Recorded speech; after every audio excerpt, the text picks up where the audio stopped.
Yes students, welcome to AD knowledge house magic. Students, आज हम बात करेंगे मैक्रो इकोनॉमिक्स की। और मैक्रो इकोनॉमिक्स में जो टॉपिक हम पढ़ने वाले हैं वो है एग्रीगेट सप्लाई। एग्रीगेट सप्लाई क्या होता है? Aggregate supply means total quantity of goods and services produced by all the producer in an economy during a year.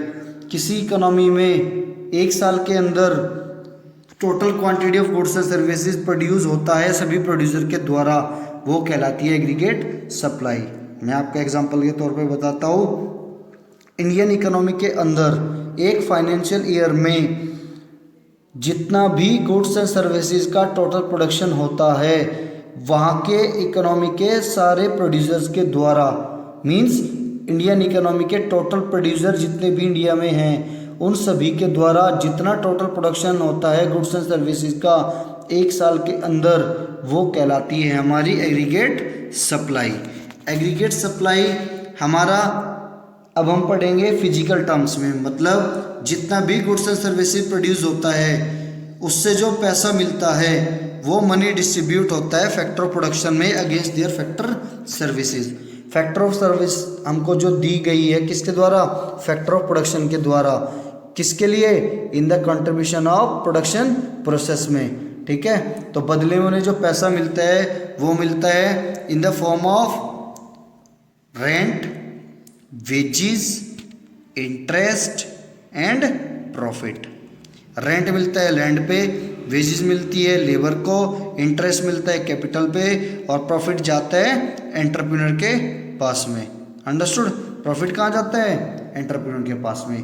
तो जितना भी हमारे फैक्टर इनकम है इन सब का टोटल बराबर होता है NNP/FC, means net national product at factor cost, और इसको हम बोलते हैं नेशनल इनकम। NNP/FC क्या होता है? हमारी नेशनल इनकम। तो बात यहाँ पर ये है बच्चों, एग्रीगेट सप्लाई मतलब जितना प्रोडक्शन हुआ वो बराबर होगा हमारे किसके? नेशनल इनकम के। और नेशनल इनकम को हम डिनोट करते हैं Y से, और एग्रीगेट सप्लाई को कैसे डिनोट करते हैं हम? AS से। अंडरस्टूड? तो जो हमारी एग्रीगेट सप्लाई है वो बराबर होगा किसके? नेशनल इनकम के, बोले तो Y के। अब आपको पता है इनकम बराबर क्या होता है? इनकम बराबर होता है कंजम्पशन प्लस सेविंग। क्या होता है?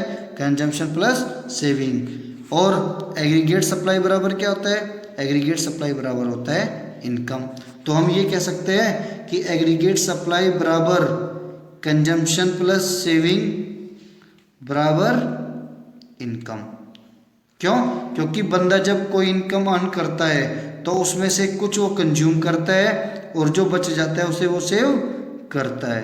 अंडरस्टूड? इसलिए हम कह सकते हैं कि एग्रीगेट सप्लाई बराबर consumption plus saving equals to income होता है।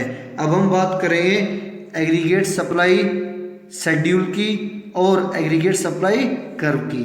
अब इसमें हम सबसे पहले बात करते हैं एग्रीगेट सप्लाई शेड्यूल की। एग्रीगेट सप्लाई शेड्यूल में मैं आपको बताता हूँ, जब बंदे की जीरो लेवल ऑफ इनकम होती है तब भी वो कंजम्पशन करता है। क्यों करता है वो कंजम्पशन? जीवित रहने के लिए, सर्वाइव रहने के लिए। कहाँ से करता है? पास्ट सेविंग से करता है। कहाँ से करता है?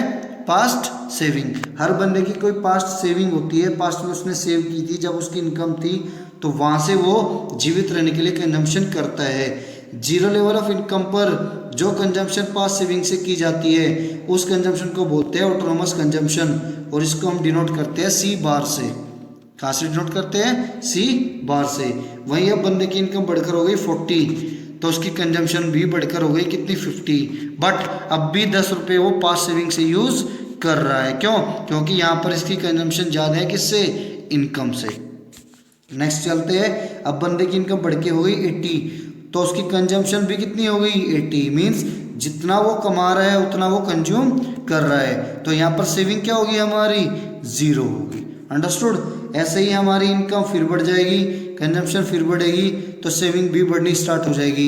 ह्यूमन नेचर है, जितनी उसकी इनकम बढ़ती है वो सारी बढ़ी हुई इनकम को कंज्यूम नहीं करता, वो सेविंग स्टार्ट कर देता है। जैसे जैसे आदमी की इनकम बढ़ती जाती है, इकोनॉमी की इनकम बढ़ती जाती है, उसकी कंजम्पशन बढ़ती है, एग्री, बट उस रेट से नहीं बढ़ती जिस रेट से हमारी इनकम बढ़ती है। क्यों? क्योंकि साइड बाय साइड वो सेविंग करने भी स्टार्ट कर देता है, चाहे वो इकोनॉमी हो, चाहे वो कोई इंडिविजुअल बंदा हो। तो इनकम बढ़ेगी बट कंजम्पशन भी बढ़ेगी, बट कंजम्पशन उस रेट से नहीं बढ़ेगी जिस रेट से हमारी इनकम बढ़ रही है। अब हम बात करते हैं एग्रीगेट सप्लाई बराबर होता है क्या? इनकम। मैं आपको पहले ही बता चुका हूँ। तो ये दोनों कॉलम तो रहेंगे क्या? सेम। क्यों? क्योंकि एग्रीगेट सप्लाई बराबर क्या होता है? सी प्लस एस, और इनकम बराबर भी क्या होता है? सी प्लस एस, बोले तो कंजम्पशन प्लस सेविंग। अब बात करेंगे एग्रीगेट सप्लाई कर्व की, कि जो हमारी जो एग्रीगेट सप्लाई कर्व है वो 45 डिग्री के एंगल पर बनती है। कितने एंगल पर बनती है? 45 डिग्री के एंगल पर बनती है। क्यों बनती है 45 डिग्री के एंगल पर? क्यों? क्योंकि इन दोनों के पर जितनी भी इस कर्व के साइड में दोनों डिस्टेंस है वो क्या है? इक्विवेलेंट है। मींस अगर हमारी इनकम 80 है तो हमारी कंजम्पशन प्लस सेविंग भी 80 होगी। मैं आपको अभी बता के आया हूँ कि बंदे की इनकम के बराबर होती है कंजम्पशन प्लस सेविंग। मतलब बंदे की इनकम थी 80 तो उसकी कंजम्पशन प्लस सेविंग भी कितनी होगी? 80। तो एक पॉइंट कहाँ मिल जाएगा हमें? यहाँ मिल जाएगा। वहीं अगर बंदे की इनकम 80 से बढ़कर हो गई 160 तो उसकी कंजम्पशन भी बढ़कर कितनी हो जाएगी? कंजम्पशन प्लस सेविंग 160 हो जाएगी। अंडरस्टूड? फिर उसकी इनकम बढ़कर हो गई 200 तो उसकी कंजम्पशन प्लस सेविंग का टोटल भी 200 हो जाएगा।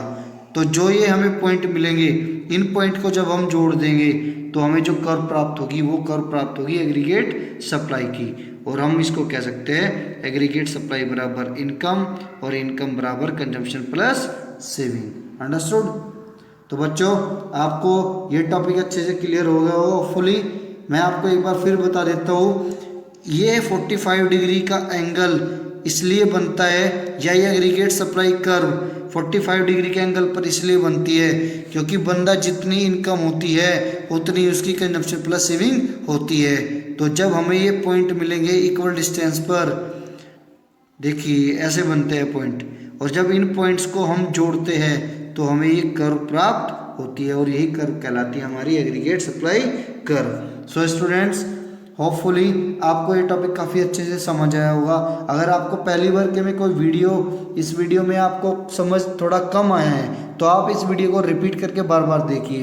होपफुली आपको ये टॉपिक बहुत अच्छे से क्लियर हो जाएगा। सो स्टूडेंट्स इस वीडियो में आज हमने क्या पढ़ा? इस वीडियो में हमने पढ़ा एग्रीगेट सप्लाई क्या होती है, एग्रीगेट सप्लाई के कंपोनेंट्स क्या होते हैं। क्या होता है एग्रीगेट सप्लाई के कंपोनेंट्स? एग्रीगेट सप्लाई के कंपोनेंट्स होते हैं एग्रीगेट सप्लाई बराबर इनकम बराबर कंजम्पशन प्लस सेविंग, और इसका शेड्यूल पढ़ा है और हमने इसकी आज एग्रीगेट सप्लाई कर्व पढ़ी। सो स्टूडेंट्स मेरी इस वीडियो को तुरंत लाइक कर दीजिए और अपने फ्रेंड्स के साथ में शेयर कर दीजिए और मेरे चैनल को सब्सक्राइब करना ना